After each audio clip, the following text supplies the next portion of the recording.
дека сме доведени во ситуација во која што понекогаш си го поставуваш прашањето вреди ли да кажеш нешто? Вреди ли кога всушност не те регистрираат? Од кај нас двајца си замина кај нас во Шведска. Тие не заминаа заради тоа што не им чинало кај нас у компанијата, него заминале заради тоа што нешто не им се бендисувало тука. Политиката ги има ограничено сите сектори на влијание и таа мисли дека е најмудрата и најпаметната во носење на одлуки. Дуи не знае како да биде во опозиција. Влен исто така не знае како е да е во влада, но многу круцијално не знае како да менаџира со ВМРО ДПМН.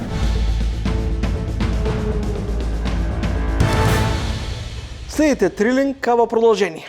Во мапата на убиства, насилства, силеџиство, екстремни реакции, загрижува растечкото насилништво, кај учениците и пубертетиите. Претепано девојче од 5 други малолетнички. Малолетник нападнал во автобус, девојка пред дискотека. Спречен обид за самоубиство во време на интернет. И сето тоа е само своевиден контекст во какво општество живееме. Гостин во ова издание е универзитетскиот професор од Универзитетот во Штип, Гоце Делчев, Кирил Барбареев. Добре дојдовте, професоре. Благодарам на поканата. На почеток ви прочитав едно ваше поодамнешно интервју за состојбите генерално во образовниот систем. Констатирате дека речиси 3 децении македонскиот образовен систем стагнира. Зошто постојано говориме за реформи, а не мрдаме чекорна напред? Затоа што мислам дека немаме визионерско мислење и визионерски поглед во смисла на трансформацијата на образованието, науката и културата. Кога го зборувам тоа, мислам дека таа институција, како што е Македонската академија на науки и уметности, треба да биде предводникот во кој што ќе се надоврзат сите други институции во општеството и во државата, кои што ќе ги постават клучните прашања за реформата на образованието и на општеството. Зошто МАНУ? Зошто треба МАНУ да биде предводник во реформите? Затоа што според мене контекстот е таков во кој што треба да се пронајде таква институција која што ќе ги интегрира сите структури во општеството. И затоа мислам дека тоа треба да биде сепак најважната и најстручната научна и духовна институција, која што треба врз основа на реформата да постави 3 клучни прашања. Француската академија излезе со документ кој што се вика Училиштето за кое сонувам. Во тој документ поставени се 3 прашања. Каков човек ние сакаме да развиваме? Во какво општество сакаме да живееме?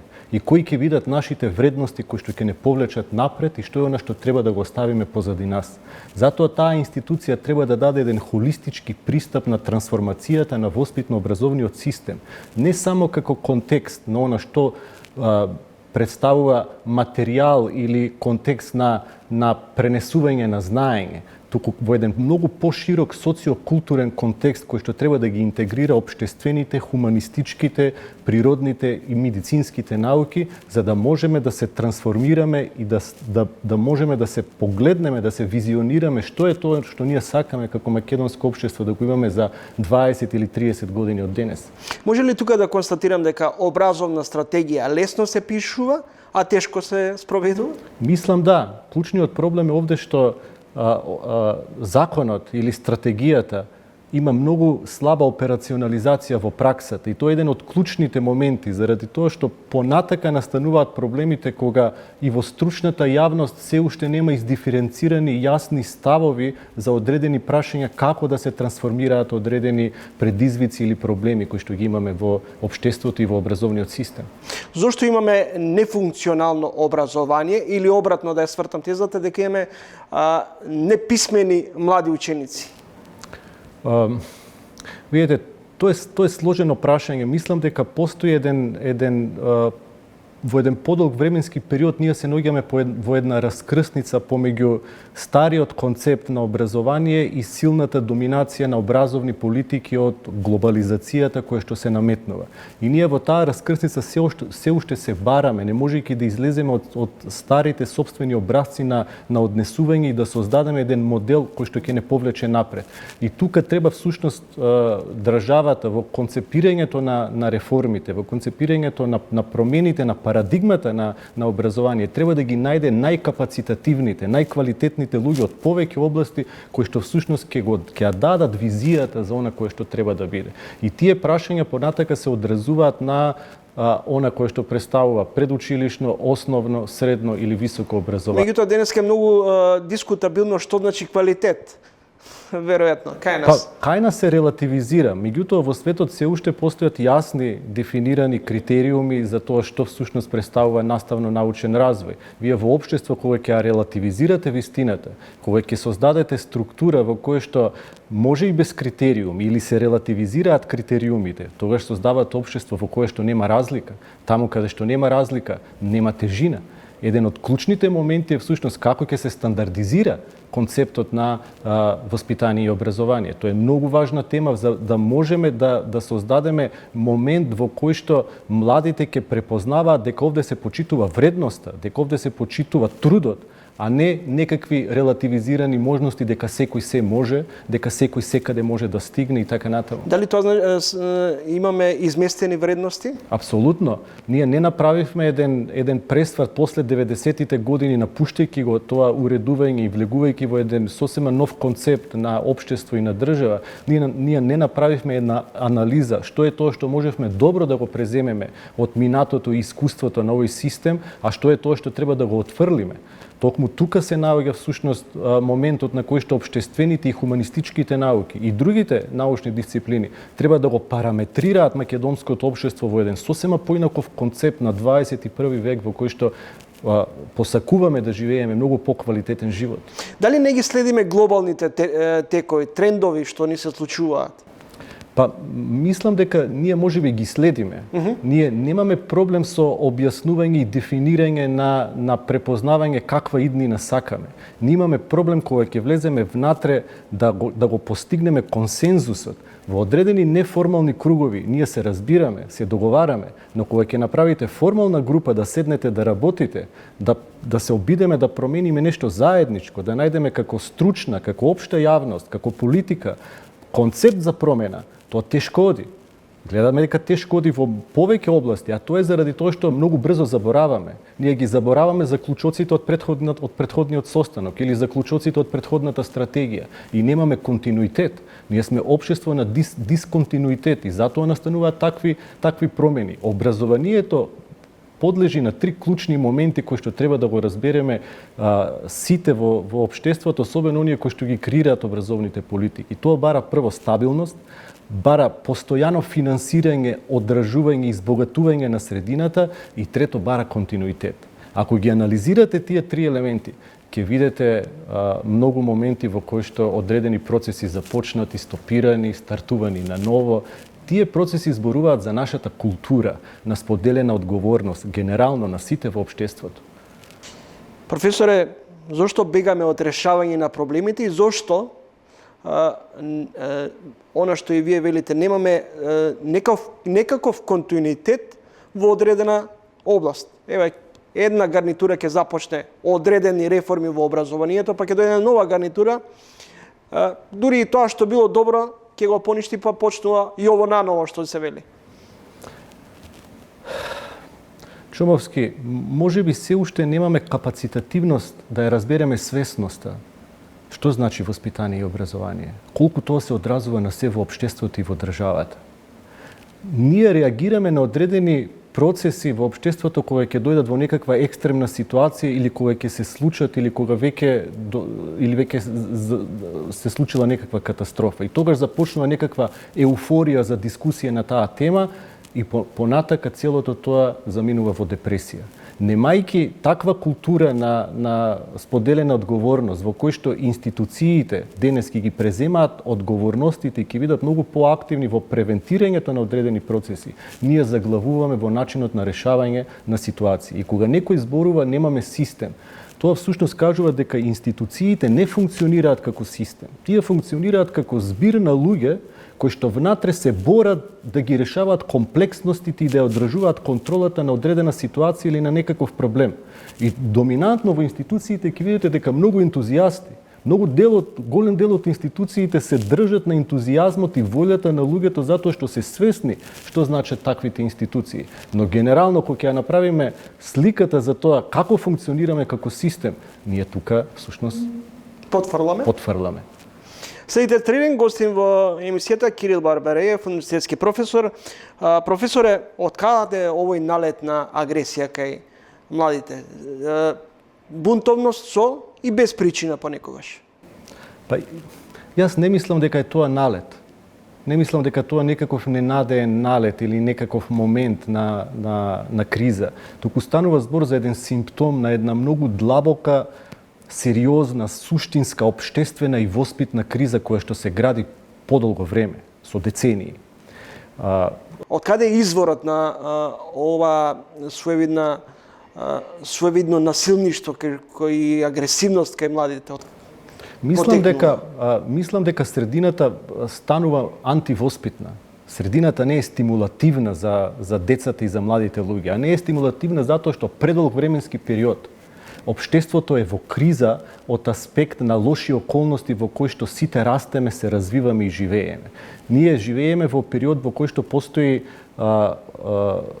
и доминираат многу стравови, многу стресови, многу навреди, многу понижување, многу агресија во комуникација. Од друга страна, дигитализацијата направи еден неверојатен чест секојдневен притисок на почести насилни содржини во кои што децата ги гледаат, а немаат капацитативност и немаат емоционална зрелост да можат да расудуваат. Во едно такво општество во кое што нема енергијата на младите нема конструктивен излез. Таа се движи во некаква дезориентираност или во некаква деструкција. И денес е многу тешко. Затоа децата се огледало на општеството, затоа што се најдобар показател какво општество сме. Бидејќи денес е тешко да работите во образование, да бидете наставник, да бидете професор, да работите во воспитно образовна институција, да зборувате за честност, за моралност, за доблесност на младите, кога младите имат еден силен аргумент дека нечестните, неморалните, агресивните подобро поминуваат, побрзо ги решаваат проблемите, повидливи се во општеството како модели на идентификација. И тоа во еден долг временски период генерира една таква ситуација на криза, која што почнува да се одразува и кај младите, но и кај возрастните. И јас со студентите често на крајот од завршување на годината често разговарам што е тоа што ти ќе промениш кога ќе излезеш од факултет. Што е тоа што најмногу ти сметаше овие 4 години додека студираше на факултет или надвор од факултет? Знаете кој е одговорот на еден човек на 19, на 20 години? Неправда. Тие чувствуваат дека растат во средина во која што има многу неправда. Поголемиот проблем сега е и во тоа што се помалку возрастни и се помалку институции се пример и покажуваат на младите како се решава конфликт без агресија. Професоре, дали проблемот е кај нас како родители, дали е кај наставниците, кај професорите? Јас имам мали деца.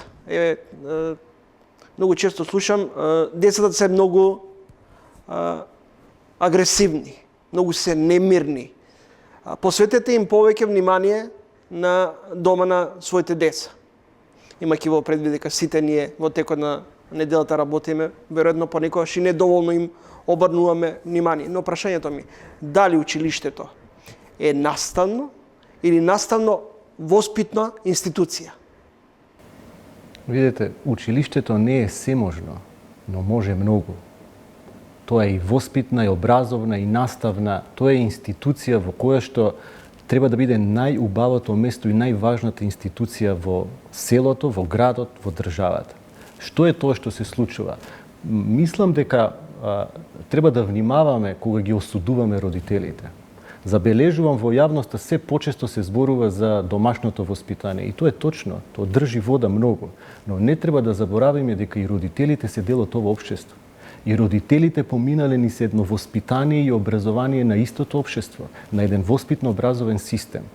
Тоа што се случува, денес се случува заради повеќе фактори кои што се одразуваат на стилот на животот на човекот генерално, не само кај нас, генерално и во светот, особено во западната култура. Меѓутоа, професоре, оно што ако се навратам во мое време и во ова денес време, она што забележувам дека оваа нова генерација не почитува авторитети. Мислам дека создавањето на авторитет е двонасочна насока. Создавањето на авторитет многу зависи од тоа како ќе организирате структурата на животот на детето. Вие спомнавте дека денес родителите имат се помалку време.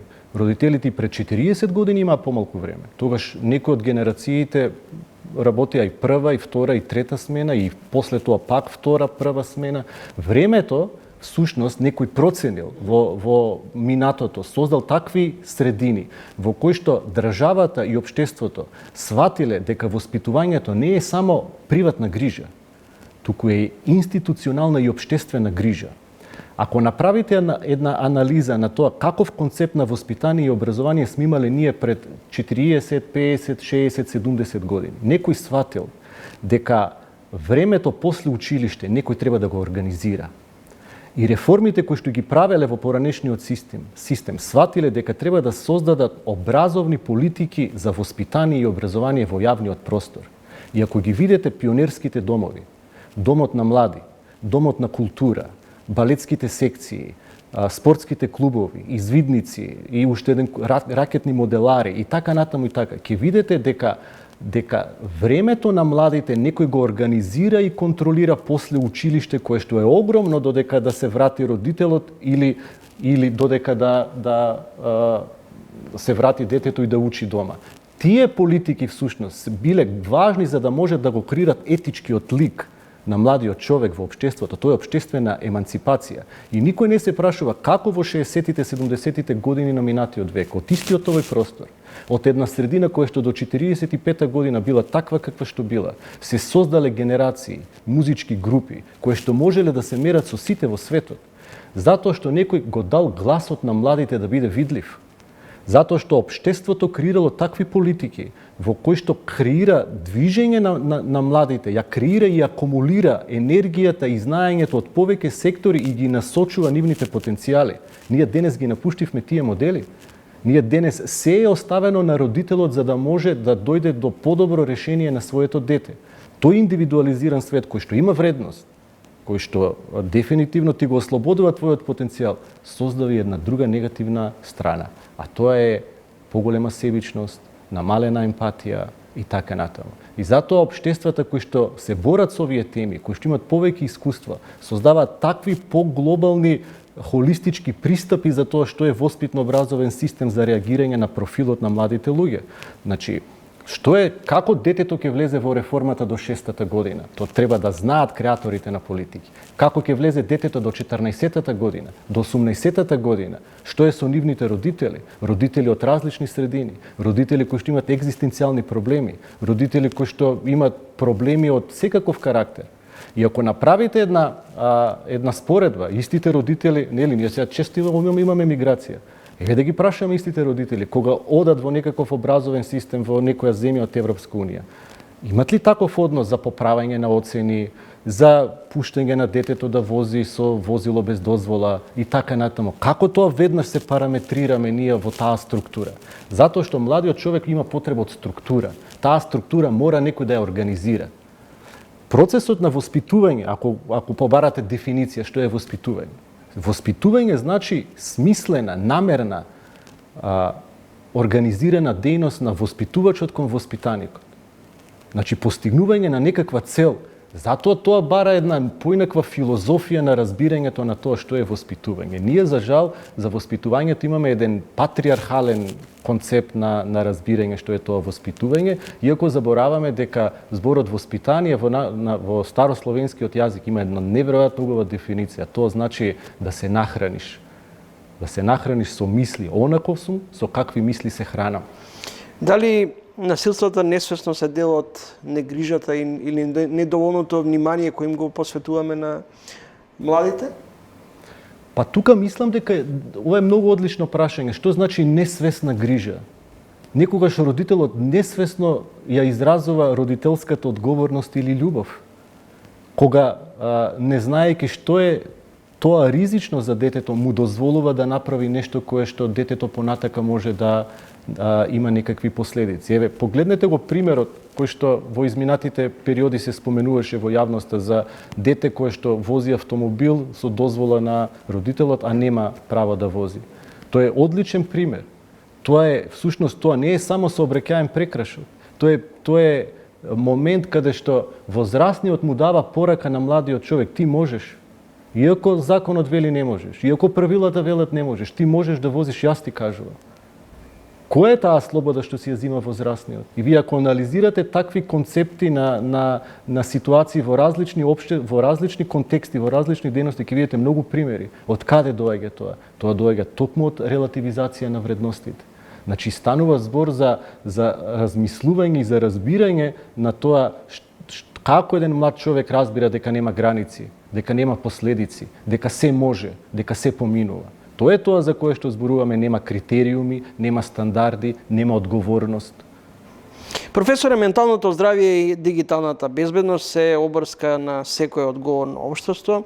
Читам оценка на психологот и Јорданка Черепналковска-Трајковска. Таа вели дека децата веќе ниту зборуваат, но и дали ги слушаме пред нивната тишина да стане опасна.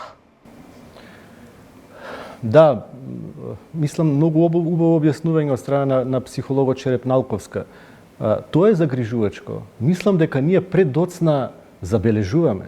Понекогаш дури и се правиме дека не забележуваме во општеството како индивидуалци и како институции. И доаѓаме во ситуација во која што сега се поставува клучното прашање: дали имаме ние капацитативност да ја слушнеме тишината на младите? Да ја разбереме нивната потреба во низ каков процес сложен поминуваат. Затоа што некој го забрза детството, некој го скрати периодот на раст и развој од дете, младост и зрелост. Некој свати дека тоа е многу голем интерес за профит. И детската индустрија, индустријата за гейминг, за игри, за играчки е неверојатно силна индустрија, богата индустрија, една од најбогатите индустрии. И тоа всушност кажува и го забрзува детството, и децата почнуваат од многу рана возраст да почнуваат да бараат модели на идентификација, да бидат успешни во материјалниот свет, да бидат богати, растат со чувство да бидат веднаш прифатени, растат со чувство дека не е доволно, но се помалку растат со оние вредности. Сега тука е смислата на општеството, на образованието и на сите други институции во општеството. Како со тоа ќе се бориме?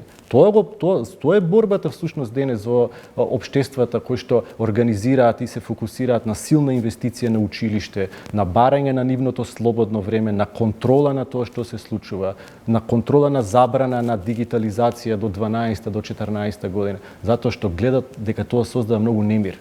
И ова што го зборува психологот Черепналковска е навистина многу сериозно за нас, особено за луѓето кои што креираат образовни политики, дека мора да се изнајдат капацитативни решенија кои што ќе се борат со сите овие предизвици со кои што се соочуваме. А некој мисли дека доправа ќе имаме ние ситуации заради еден момент кој што е многу важен, а некако поминува преку очи, а тоа е дека се распаѓа патриархалната структура на општеството, која што траеше со векови. Распадот на патриархалната структура на општеството создава исчезнување на многу ситуации и вредности кои што порано давале решение, денес не се актуелни. Тие методи не ги решаваат проблемите на денешницата и на современието. И токму тука особено односот во семејството помеѓу мажот и жената, а понатака и се во општеството, создава се уште необјаснети процеси на промени кои што ќе се случуваат особено во западната култура. И тоа генерира еден неверојатен процес на промени на кои што треба да бидеме многу мудри, многу внимателни. Вие денес во законот за семејство, мислам дека тешко ќе се дефинира што е семејство. Дали ќе се дефинира што е семејство? Затоа што е сложена реалност, оно што го слушам од медиумите, од некои луѓе што работат на таа тема. Европа мислам дека не го дефинира поимот семејство. Тоа кажува дека таа клетка која што всушност беше столбот на одржливоста се распаѓа. Тоа распаѓање создава неверојатни процеси на нови промени, на нови состојби кои што многу поискуствени општества, многу поискуствени држави се борат со тоа, бараат решение, трагаат трагаат по решение. Ние мора да бидеме мудри во начинот на издаоѓањето на институции кои што секојдневно ќе се борат со овие предизвици со кои што се соочуваме сите, и децата, и младите. Професоре, на крајот, пред да влезете во студиото, ве прашав како е на Универзитетот Гоце Делчев. Ми рековте тешко. Од кој аспект тешко? Тешко од аспект дека и сите се наоѓаме во истиот контекст како општество и како држава. Значи, се тоа што ни се случува се одразува секојдневно на животот на институцијата. Кога зборувам за тоа, клучниот момент е што не се гледа мотивацијата внатре. Тоа ми е поразително. Знаете, зборот кампус. Кампус значи надпревар. Од таму и доаѓа тој збор. Надпревар на идеи. Светлата во универзитетите светат навечер затоа што е создадена атмосфера на надпревар на идеи. Да победи најдобрата идеја за да може утре да се промовира како подобрување на општеството и животот во локалната средина, во државата, во светот. Тоа работат луѓето на универзитет, да го подобрат животот на генерално на другите луѓе. Кај нас во нашето општество се заборава на тој момент да се даде една атмосфера на мотивација. Атмосферата на мотивација нема да се даде со закон. Тоа не може да се направи со правилник. Тоа се прави со создавање на амбиент. И тој амбиент всушност е клучниот момент заради тоа што универзитетите, училиштата, здравствениот сектор, тоа е средината која што влече напред. Тоа може да го покрене општеството. И од тука одговорив така, тешко. Тешко не од аспект во некаква негативна ситуација, туку од аспект дека гледаме дека може да биде подобро. Гледаме дека има многу квалитетни, има брилјантни умови ова држава, има брилјантни индивидуалци кои што можат да повлечат. Истиснати се? Истиснати се или не се препознаени дека можат да повлечат. Истиснати се заради тоа што или пак ги има и нив меѓу другото зафатено апатија. Па, јас не сакам да верувам дека професор на факултет го зафаќа апатија, туку мислам дека сме доведени во ситуација во која што понекогаш си го поставуваш прашањето вреди ли да кажеш нешто? Вреди ли кога всушност не те регистрираат? Заради ситуација во која што го зборувавме ова во интервјуто заради ти можеш да бидеш брилјантен, можеш да имаш убава идеја, но не поминуваш. Не поминуваш заради многу фактори, а веројатно заради тоа што политиката ги има ограничено сите сектори на влијание и таа мисли дека е најмудрата и најпаметната во носење на одлуки. Таа треба да го ослободи општеството, да ги пронајде луѓето визионери кои што можат да повлечат во разни сектори. Ние сме премало општество. Премало општество за да можеме вака да се делиме и поделуваме во структури кои што нема да го однесат никаде општеството на добро. Благодарам за интервјуто и за гостувањето. Благодарам на поканата. Кирил Барбареев, професор на Штипскиот универзитет, гостин во ово издание на Тренинг.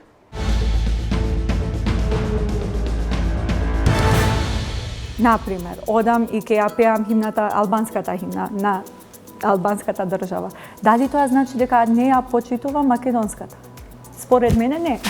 Значи јас можам и двете да ги пеам и ако ја пеам македонската химна, не значи дека не ја почитувам албанската химна и vice versa. Значи ако ја пеам албанската химна, не значи не почит според мене на македонската химна.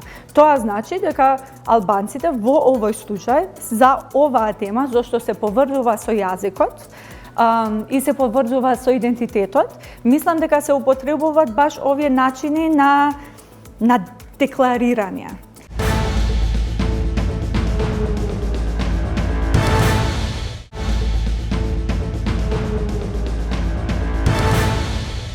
Председателката Сијановска молчи, премиерот Мицковски се обиде да го минимизира наводните информации за шпионажа во кабинетот на шефицата на државата. Истрагата на обвинителството допрва ќе докаже кој тоа и дали воопшто некој барател во тајните документи во кабинетот на председателката. Неделава протести со барање правосудниот испит да се полага на албански јазик. Дополнителна неизвестност создаваат и иницијативите пред Уставниот суд, поврзани со законот за употреба на јазиците. Во ово издание на Трилинг соговорник е Лура Положани, универзитет професорка, а во исто време и докторант на универзитетот во град. Добре да сте во емисијата. Фала многу. Многу ми е драго што сум тука. Почитувана Положани, како гледате на овие случувања неделава со протестите на студентите кои бараат испитот, правосудниот испит да се полага на албански јазик? Гледам жално. Во смислата дека мислам дека е жално што се уште треба студенти, албанци, што се државјани на оваа држава, да протестираат за нешто толку базично како што е правото на јазик.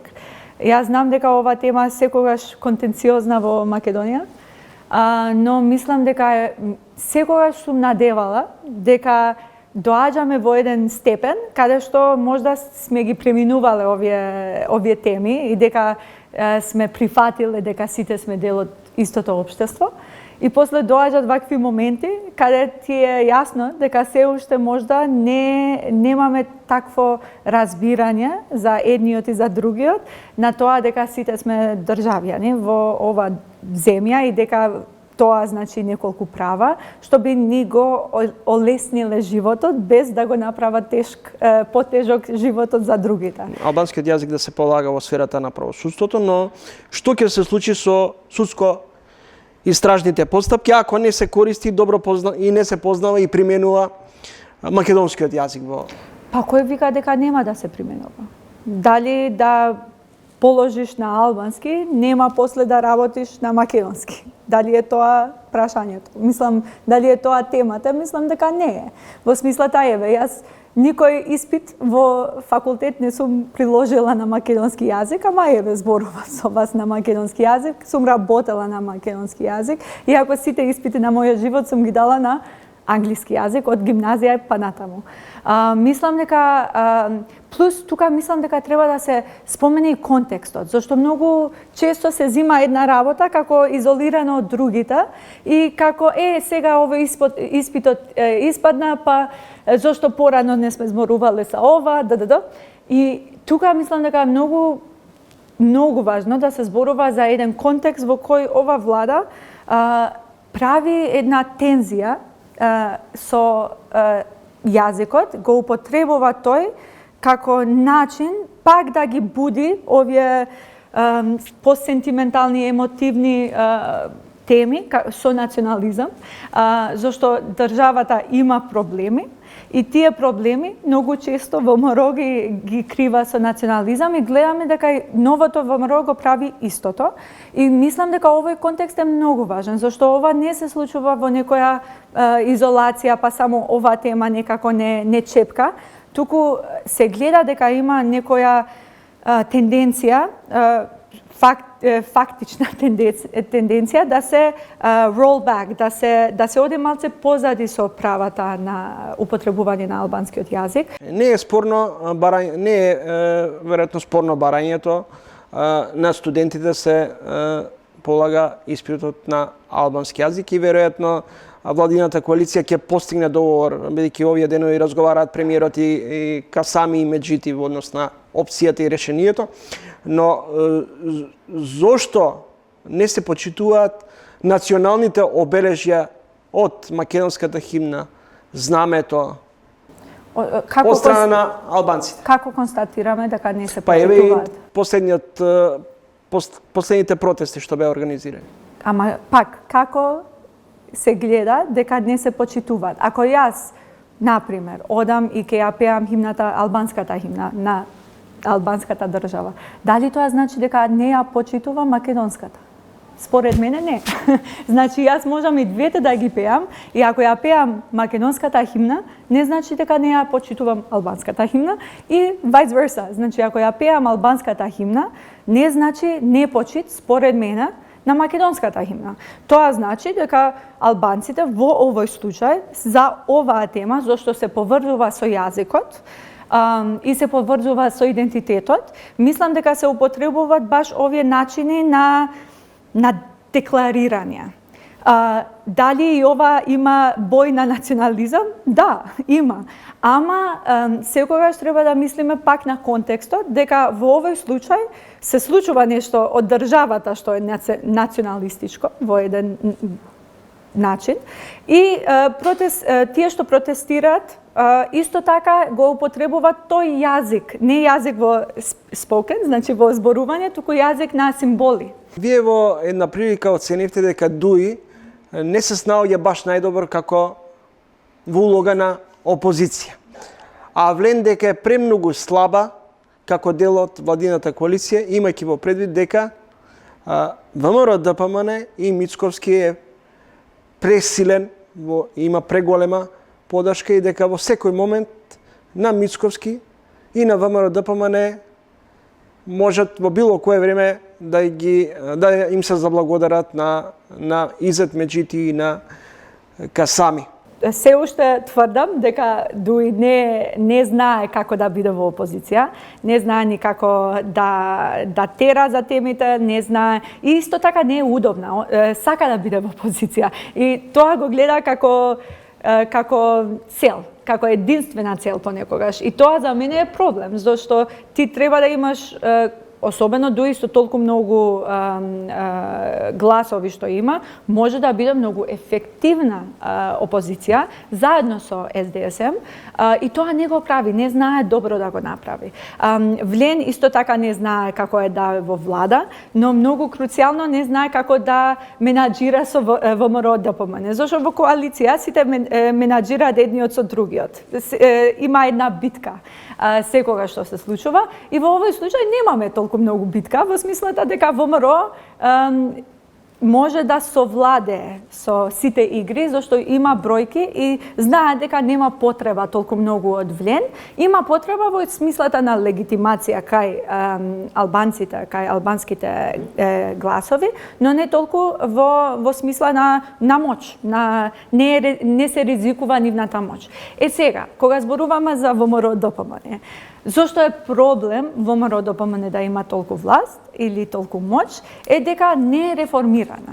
За мене тоа е загрижувачкиот чин. Значи не е само дека, зашто многу често се вика зашто Македонија е поларизирана во смислата на партии, на смислата на етнички групи. Како гледате на овие секојдневни конфронтации Мицковски, Филипче, Касами Меджити, Али Ахмети, каде води оваа поларизација меѓу клучните политички чинители во државата, кои веројатно од една страна едната страна предлага национално обединување за стратешките партнери, од друга страна имаме партии кои се сомневаат во искреноста на власта. Па да, има сомнеш и јас се сомневам во многу, во неколку начини на ова искреност. Мислам дека кога ги гледам сите овие дебати и во телевизија, јас како политиколог многу често сум, како да викам, изненадена и не во добар начин, а после ако се ставам во моја улога само како граѓанин на оваа држава, тогаш е тажно. Зашто мојата импресија е дека на овие политички партии многу малце им е гајле мојот живот како граѓанин на оваа држава да биде подобар и подостоинствен. И тука мислам дека многу, еве сега правевме едно истражување со Open Society Foundation's Western Balkans, со генерацијата Z, со младите. И гледаме дека на младите, значи многу од нив сакат да се отстранат од политиката. Немат интерес. Така, значи 70 и нешто процент немат интерес на политика. После, кога правевме фокус групи, гледавме дека не е толку многу дека немат интерес или немат информации, имаат, но толку се disillusioned, значи имаат изгубено и надеж и илюзии или аспирации во смислата на политика, што оние се одлучуваат да не бидат толку вклучени и толку ангажирани. Положани, недела стигна порака од официјална Софија дека Скопје не треба да се надева на промена на преговарачката рамка и дека очекуваат македонските власти да ги испочитуваат договорот за добрососедство и соработка. Од друга страна, македонските власти се сомневаат дека дури ако ги изгласаме уставните промени, тука нема да биде крај на барањата на бугарските власти во однос на деблокада на македонскиот пат кон ЕУ. Гледате некаков излез од состојбата? Моментално мислам дека тешко да се гледа излезот, ама со тоа не би рекла дека нема излез. Во смислата дека едно треба да се, мислам дека сите треба да ја поддржуваме и Црна Гора и Албанија во нивниот пат, зашто мислам дека ако Црна Гора ќе биде земја членка од земјите на Балканот, тоа покажува дека овој процес е се уште жив. И мислам дека е многу јасна порака и до сите лидери на регионот дека овој процес оди и ако вие следите реформи и ги правите чекорите што се важни, ќе евентуално ќе бидеме дел од Европската Унија. Сега за Македонија мислам дека стварно е посензитивна темата, во смислата дека Македонија нели го промени името, Северна Македонија, па сега треба да промени уште едно нешто и немаме всушност никаква гаранција дека тоа стварно ќе не носи кон Европската Унија. И јас го сватам ова тензија и сваќам и зашто и со граѓаните што се, особено со граѓаните што се македонци по етничност, тоа го гледаат уште по сензитивно. Јас тоа го сватам и знам дека и албанците во државата исто така ја сваќаат. Мислам дека за името ние бевме малце посакавме да го гледаме, да гледаме таа промена, зашто верувавме и веруваме во НАТО и во ЕУ интеграциите и кога се поврзуваме со темата на спорот со Бугарија, се сваќа ова сензитивност. Не е дека нема добро разбирање. Ама од другата страна, што е загрижувачки е што овој блок се гледа, се третира како блок и на процесот, самиот процес. Значи не се зима процесот на евроинтеграција со сериозноста со што треба, зашто на крај на денот си викаат, па ако не ги правиме ние овие уставните промени, тогаш нема да влеземе, така што зошто да се трудиме воопшто. Така што ја гледам дека постои една овој блок и фактот дека ВМРО не сака да ги бутка овие промени и е и начин на ова власт да вика па зошто да тераме со овие реформи кога ние на крај на денот нема да бидеме дел од Европската Унија. Дали ние тоа го знаеме? Не го знаеме. Така како што немаме гаранција дека ќе влеземе, нема гаранција дека ќе бидеме останати каде што сме. Благодарам за гостувањето и за интервјуто. Фала и на вас.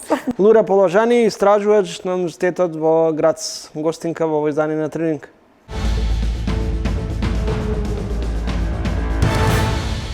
Како IT, предпоставките се дека многу луѓе ќе изгубат работа и јас се слагам дека во моментот со помош на АИ ние како поединци можеме да изделивираме повеќе.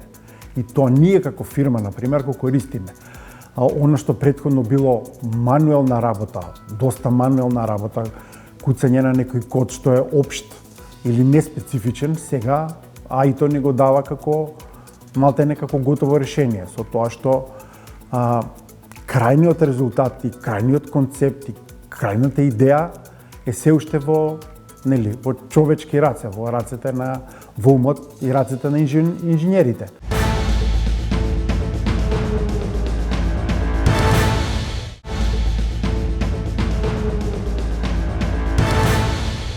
Глигор Дачевски спаѓа во редот на искусни IT креатори, кои заедно со Игор Лештер ја формираа Сивус. Потоа се разделија и Глигор го формираше својот тим на IT иноватори и програмери Complete Synergy. Добре дојдете во емисијата. Добро ве најдов.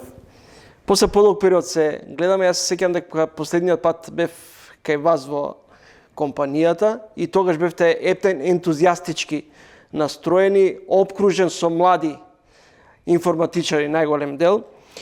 Но на почеток малце околу глобалните теми да почнеме. Apple е едно од најмокните IT компании, го избра својот нов прв човек, Џон Тернус. Од септември ќе го замени Тим Кук, кој по 15 години заминуваат Apple, оставајќи ја со 4 трилиони долари. Што значи промената во Apple? Како вие ова го дефинирате? Па генерално мислам дека Тим Кук си направи многу добра работа. Еве качи компанијата зема на 460 милиарди, сега е 4,6 трилиони, 10 пати. Во меѓувреме супер ја развиваше приказната. Сега едно нешто што не успеа под него Apple да го направи беше врската со AI.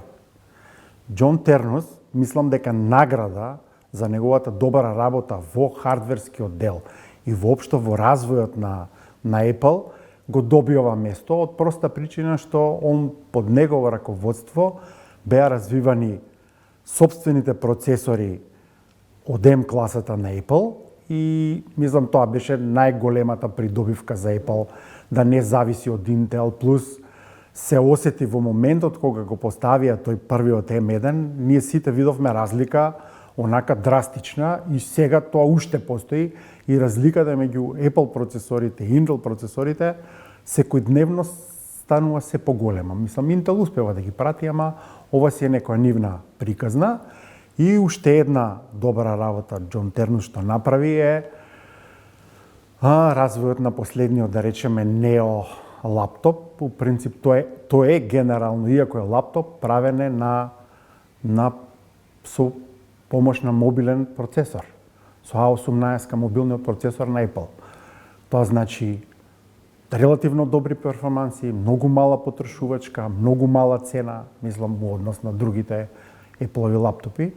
И верувам дека човекот, иако е генерално машинец по образование, сепак е доволно созран, продукт ориентиран да води компанијата и мислам дека следниот челендж на Apple ќе биде многу подобра интеграција на AI-то во мобилната. За среќа, ни конкурентите не се нешто подобри од Apple, па таму ќе видиме интересен натпревар. Господин Дачевски, вештачката интелигенција во речиси сите високо развиени земји се повеќе се применува.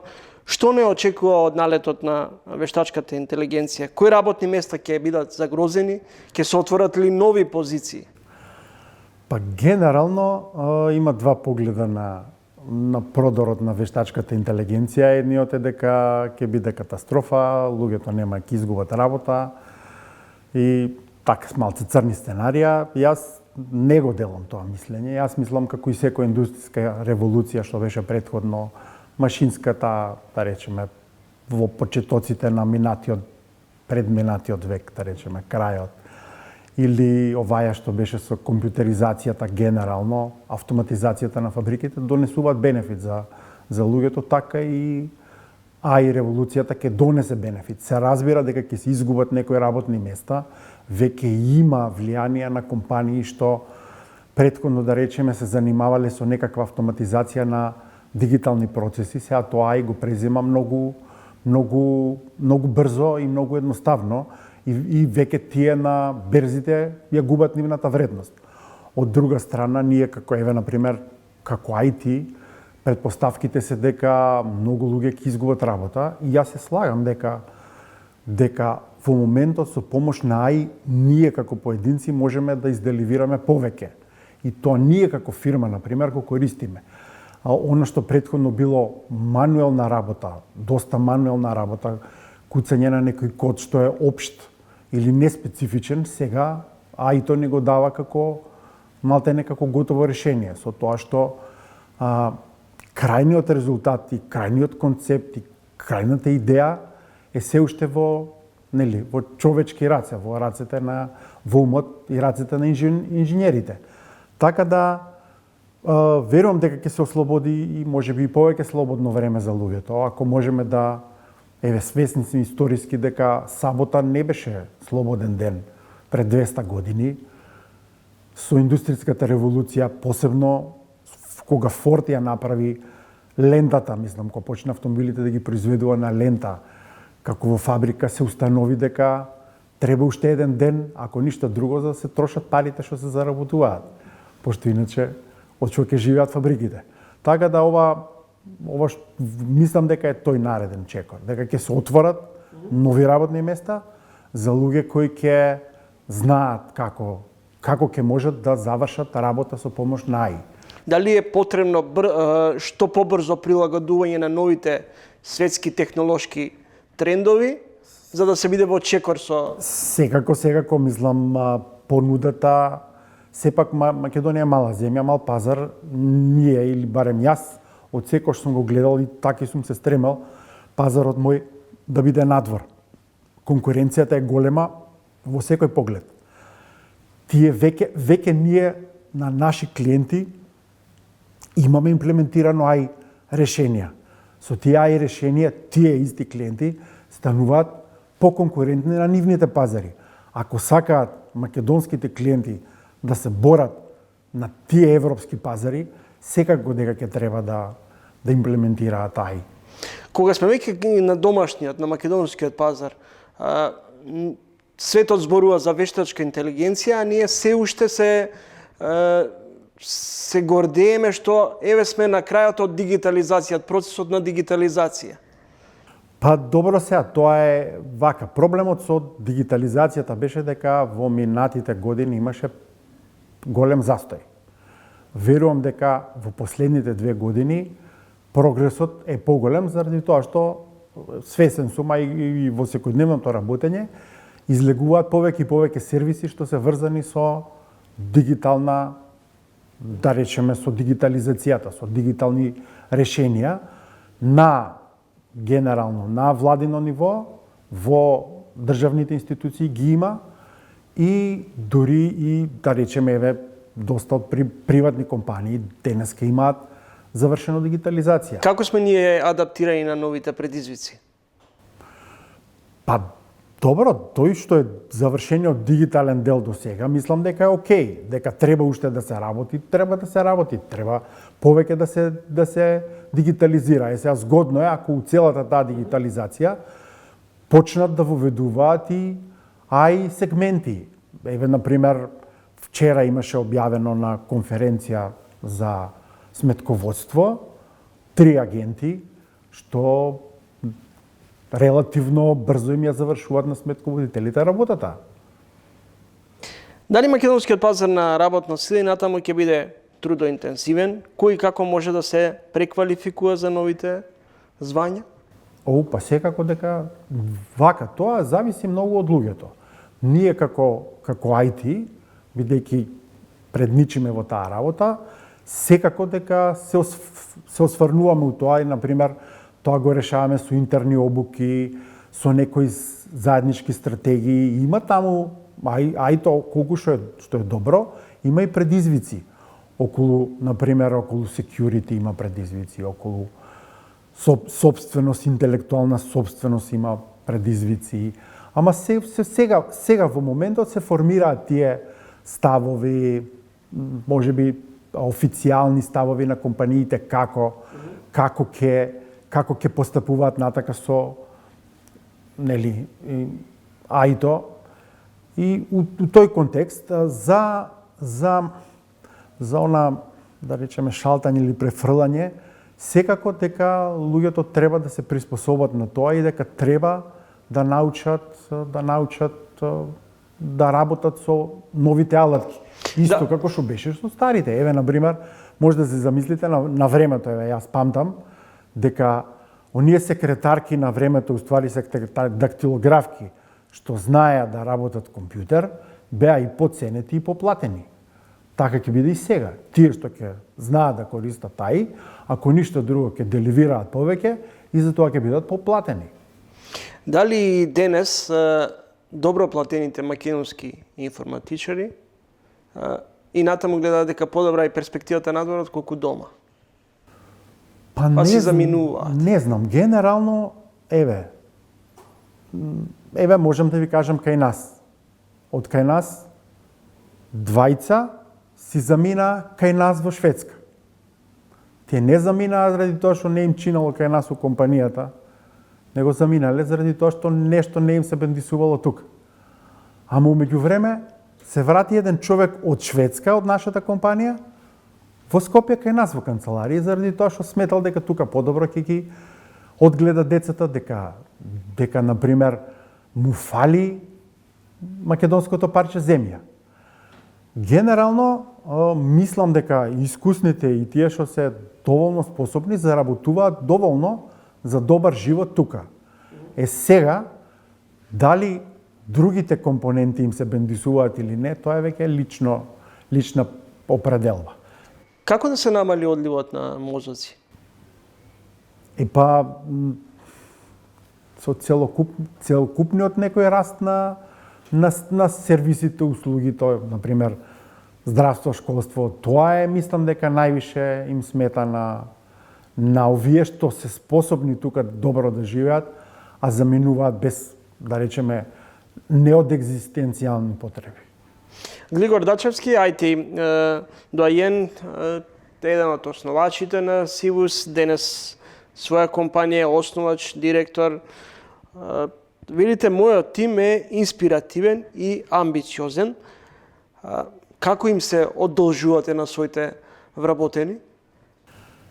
Па како им се одолжувам? Прво, они учествуваат у доста, мислам сега, некако фирмата ја водиме, условно кажано, заеднички. Мислам дека односот према нив е фер. Точно ли е дека дел од собственоста сте им ја препишале?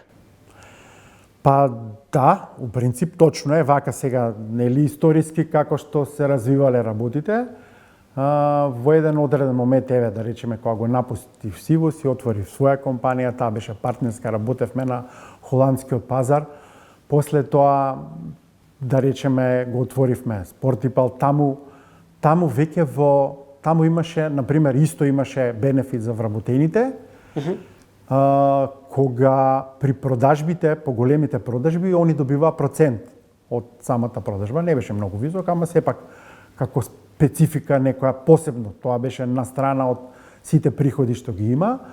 И во моментот кога, да речеме, се десија некои прекретници на компанијата, во моментот на формирањето ствари на Докстим, тогаш реков зашто да партнерирам со некој друг, ќе партнерирам со луѓето од компанијата. И тогаш они добија 20% во фирмата. Учествуваат во добивките, учествуваа и понатаму во продажбата на уделот. Значи, тоа е нешто што, еве да речеме, сегогаш сум ги третирал како партнери и биле партнери реално. Како се движат денеска платите на програмирите?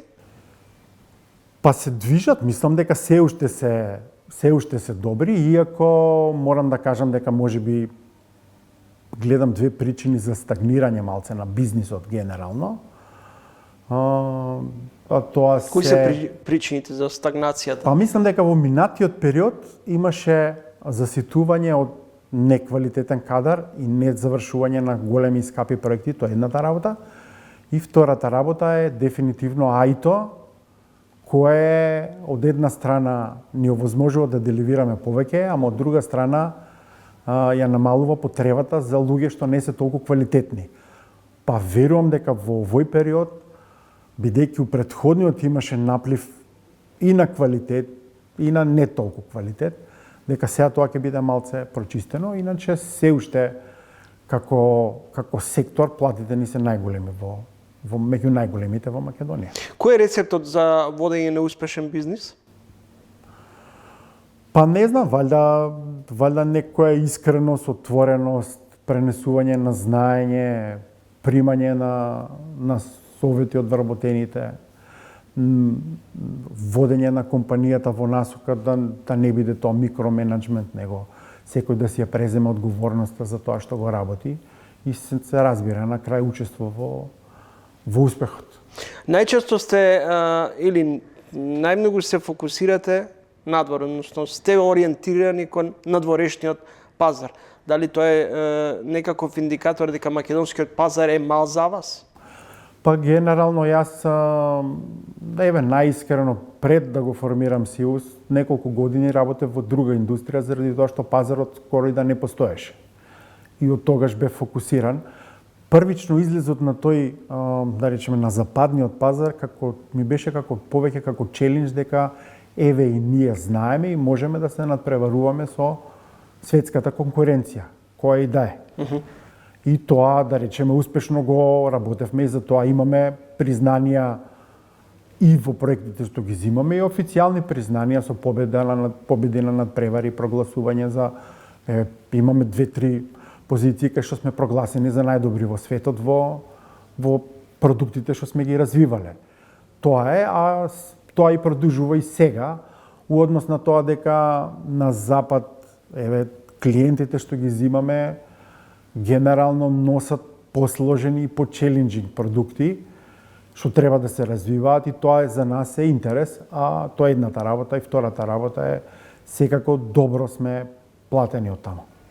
Дачевски, на крајот, како гледате на овој тренд, особено кај малите, кај младите, кај децата, што се на некој начин обседнати со овие технолошки алатки, од лаптопи до таблети, до айфони? Вака јас таа дилема сум ја имал уште од моите, кога беа обседнати со таа работа, да речеме, со тие, да речеме, геджети да ги крстиме. Искрено, од денешна перспектива, да речеме, не бевме ние пререстриктивни, децава го искористија. Го искористија тој живот во, да речеме, во технологијата за да стекнат одредени знаења, кои, by the way, например, постариот ги користи во бизнисот негов, мислам, успешно користи технолошки алатки за да може да продава продукт во компанијата за која работи. Помалиот уште студира, ама гледам и он, например, иако од почетокот не покажуваше, да речеме, знаци на она програмерско, да речеме, како татко што седнал на компјутер, кутал, програмирал уште од дете. Еве го сега, на крајот на неговите студии, со помош на новите алатки, тоест АИТО, он успева да деливира продукти што, еве да речеме, сега за сега ги користиме ние кај нас у компанија, ама се покажуваат како добри. Но премногу не сметате ли дека младите се премногу обседнати со социјални мрежи? Па сега се. Треба, не знам тоа. Предност или хендикеп? Не знам, не го знам точниот одговор. Верувам дека секоја фамилија треба некако на некој по-демократски начин да го ограничи, ако може тоа така да се каже. Многу зборење треба. Благодарам многу за разговорот. Благодарам и вам.